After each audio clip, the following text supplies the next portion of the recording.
Well, hello everybody and welcome back. This time chapter 7. Now this time we're going to be looking at strategies for competing in international markets, right?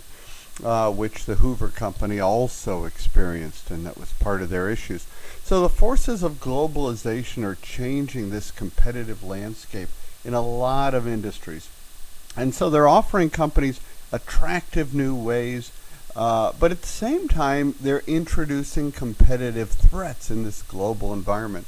So companies and industries where these forces are greatest are under real pressure to develop a strategy for competing successfully in these international markets. Now, this will be the focus of our conversation.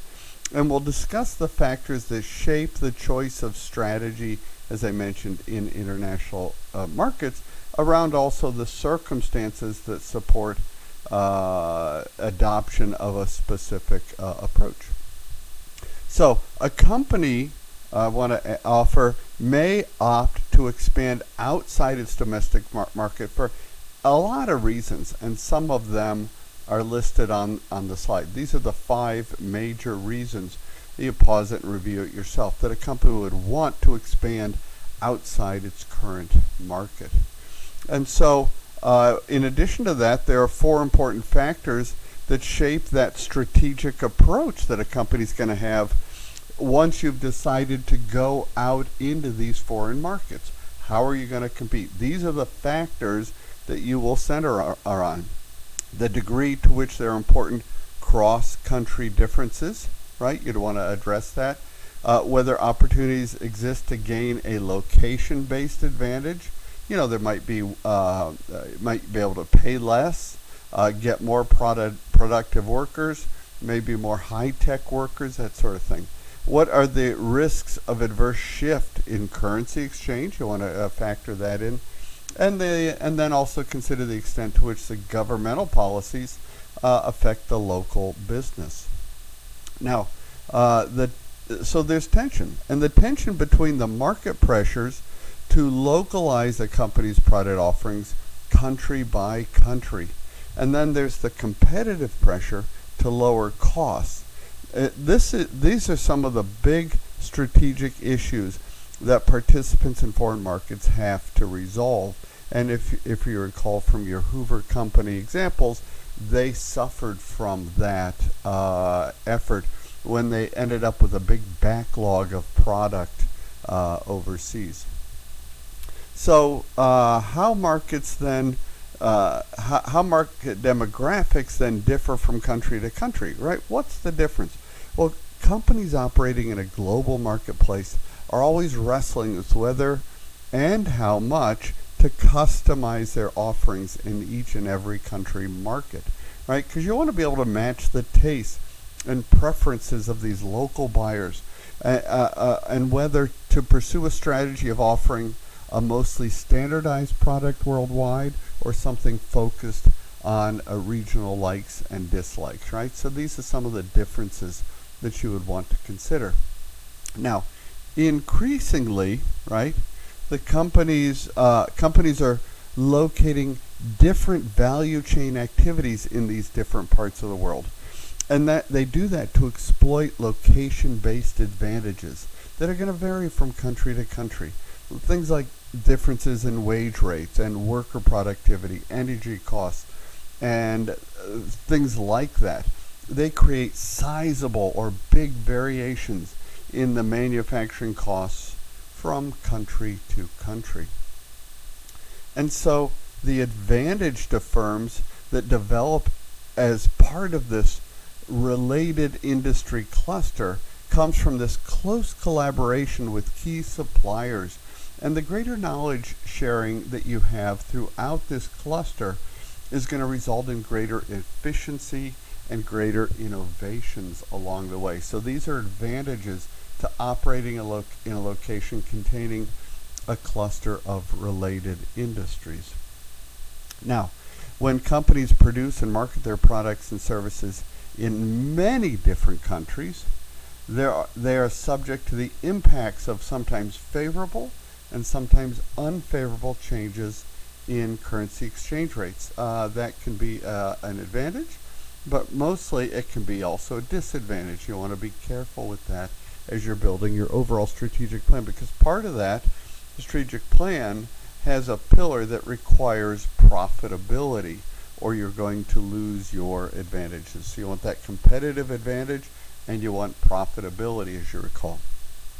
So cross-country variations in government policies and economic conditions, they're also going to affect both the opportunities available if you're an entrant into this foreign market and to the risks of operating within the host country.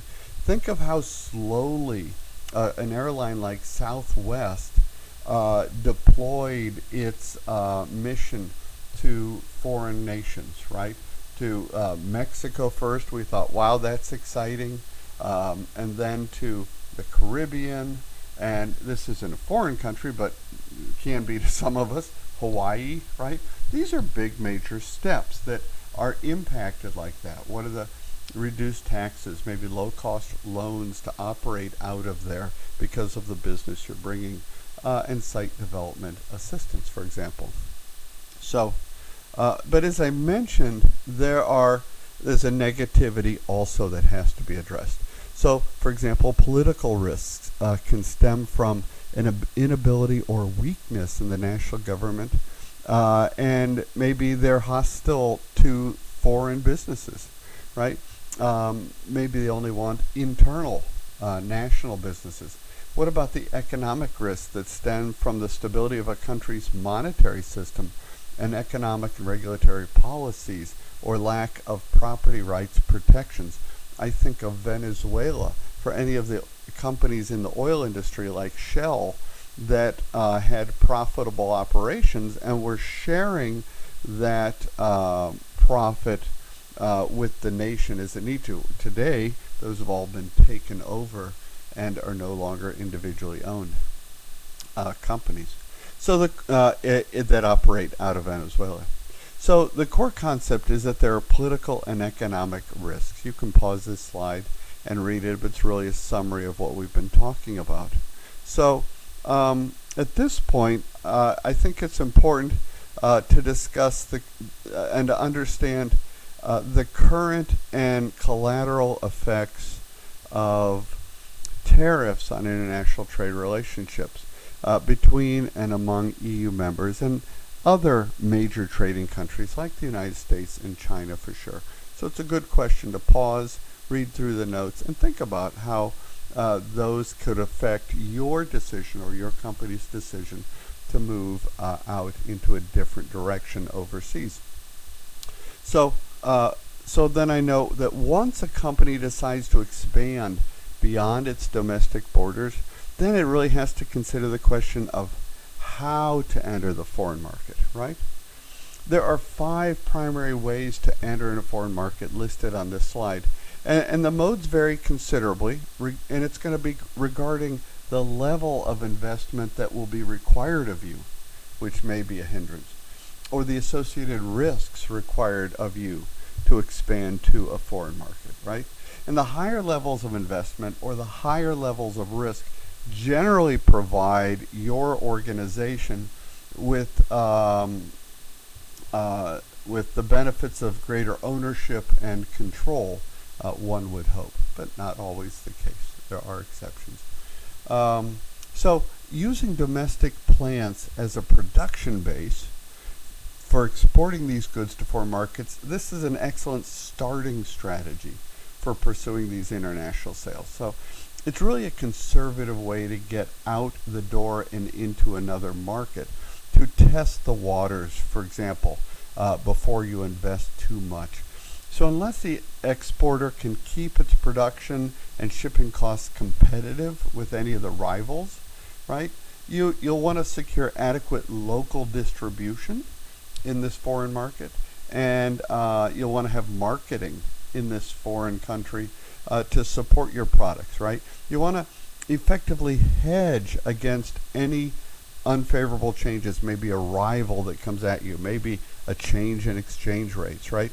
Otherwise, your success will be limited and you want to address that early and upfront. And then, of course, oftentimes nations react to it, right? The U.S., China, Canada, we all have various agreements about importing and exporting various food sources, right? And that becomes part of this consideration in your company. And then using licensing strategy as a mode of entry, it can make sense when a firm has a valuable technical know-how, right? And you have an appealing brand like Apple, or a unique patented product like Microsoft operating systems. And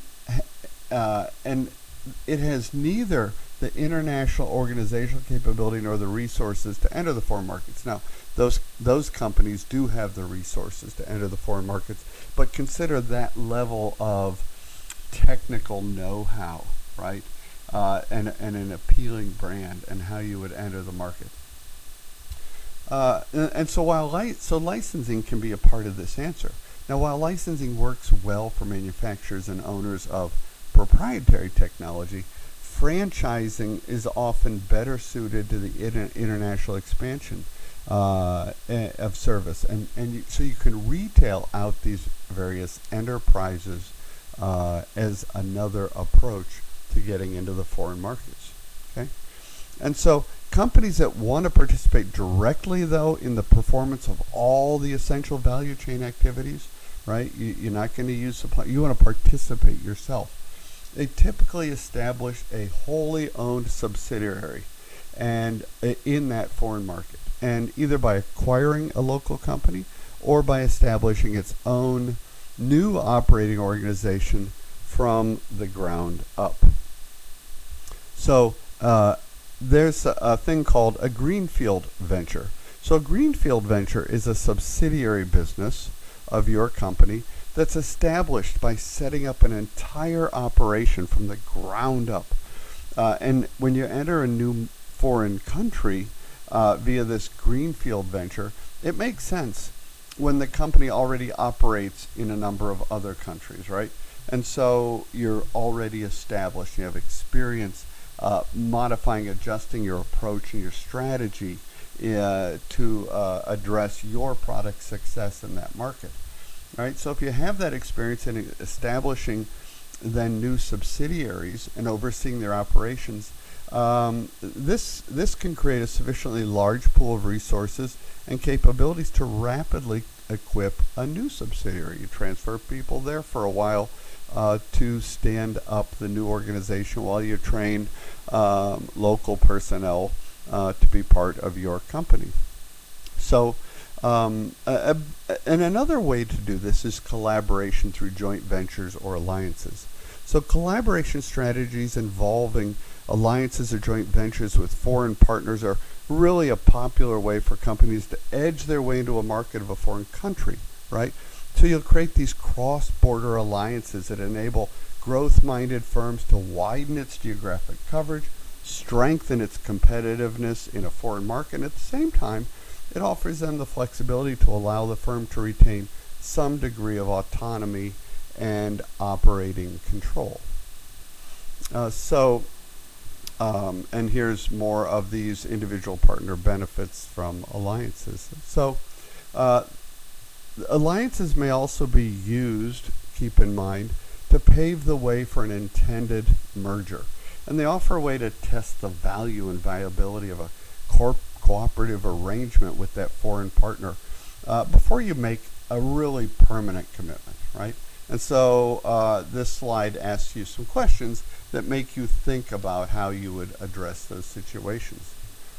Because we want to keep in mind that alliance and joint ventures with foreign partners have their pitfalls, right? One of the lessons about cross-border partnerships is that they are more effective in helping a company establish a beachhead of a new opportunity in the world than they are in enabling the company to achieve and sustain that global market leadership. So in the end, an international strategy is a choice to attempt competing in two or more countries simultaneously, and this being the core concept.